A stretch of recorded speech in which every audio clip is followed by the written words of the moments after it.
बहुत बड़ी खबर आ रही है कि अब स्कूलों में मनाया जाएगा हिंदू त्योहार, जिससे भड़क उठे हैं पूरे जिहादी जमात। शैक्षणिक संस्थानों में गणेश चतुर्थी मनाने की अनुमति दिए जाने को लेकर कर्नाटक के शिक्षा मंत्री बीसी नागेश जिहादियों के निशाने पर आ गए हैं। इस अनुमति से खलबलाए जिहादी संगठन से जुड़े लोग कर्नाटक के शिक्षा मंत्री बीसी नागेश से उनके इस्तीफे की मांग कर रही है। जिहादियों द्वारा कहा जा रहा है कि या तो वे इस्तीफा दें या सभी शैक्षणिक संस्थानों में नमाज पढ़ने के लिए अलग कमरा दें तथा स्कूलों में सभी मुस्लिम त्योहारों को मनाने की अनुमति दे। वहीं जिहादी संगठन campus front of India CFI का प्रदेश अध्यक्ष कठमुल्ला पुंजाल कट्टे ने मंत्री के इस्तीफे की मांग पर जोर दिया है। CFI कट्टरपंथी संगठन popular front of India PFI का ही एक छात्र शाखा है। CFI ने शिक्षा मंत्री के इस्तीफे पर जोर देते हुए कहा कि शिक्षा मंत्री को गुणवत्तापूर्ण शिक्षा और बुनियादी ढांचे के विकास पर ध्यान देना चाहिए, न कि जिहादियों पर और बयानों पर। CFI ने मंत्री के फैसले को एक तरफा बताया और पक्षपातपूर्ण करार दिया। उसके बाद इन जिहादियों का कैसे हाल खराब हुआ, चलिए आपको बताता हूं।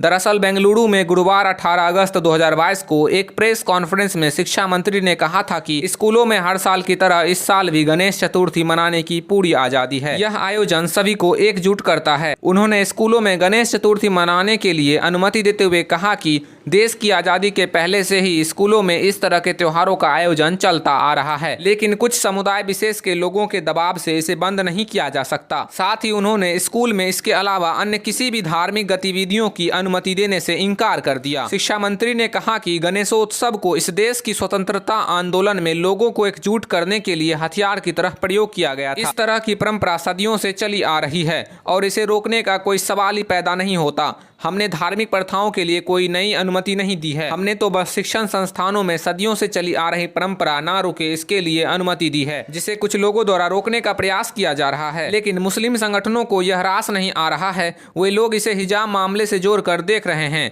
जिस पर हाईकोर्ट ने शिक्षण संस्थानों में हिजाब पर रोक लगा दी थी। जिहादी संगठन ने सरकार पर सवाल उठाते हुए कई जिहादी मांग किए। उन्होंने शिक्षण संस्थानों में मुस्लिम त्योहार मनाने की इजाजत देने और संस्थानों में छात्रों को हर रोज नमाज पढ़ने के लिए एक अलग कमरा देने की मांग की। उन लोगों का कहना है कि नैतिक शिक्षा की नींव मजबूत करने के लिए छात्रों को मजहबी पाठ पढ़ाना जरूरी है। वहीं श्रीराम सेना के प्रमुख प्रमोद मुतालिक ने जिहादियों के ऐसे मांगों पर ऐसी प्रतिक्रिया दी कि पूरा जमात खलबला गया है। उन्होंने इनके मांगों की निंदा करते हुए सरकार से इसे तुरंत खारिज करने को कहा। उन्होंने कहा कि आज जिहादी स्कूलों में नमाज की अनुमति मांग रहे हैं, कल शुक्रवार को छुट्टी की मांग करेंगे, परसों मदरसा ही बना डालेंगे। स्कूलों के इस इस्लामीकरण की अनुमति सरकार को खारिज करनी चाहिए। दोस्तों, जिहादियों द्वारा किए गए ऐसे मांग पर आपका क्या कहना है, हमें कमेंट में जरूर बताएं तथा ऐसे ही तमाम बड़ी खबरों से जुड़े रहने के लिए इंस्टाग्राम ट्विटर पर फॉलो करना और टेलीग्राम चैनल ज्वाइन करना ना भूलें। लिंक आपको डिस्क्रिप्शन में और नाम आपको स्क्रीन पर शो होता दिख जाएगा। धन्यवाद।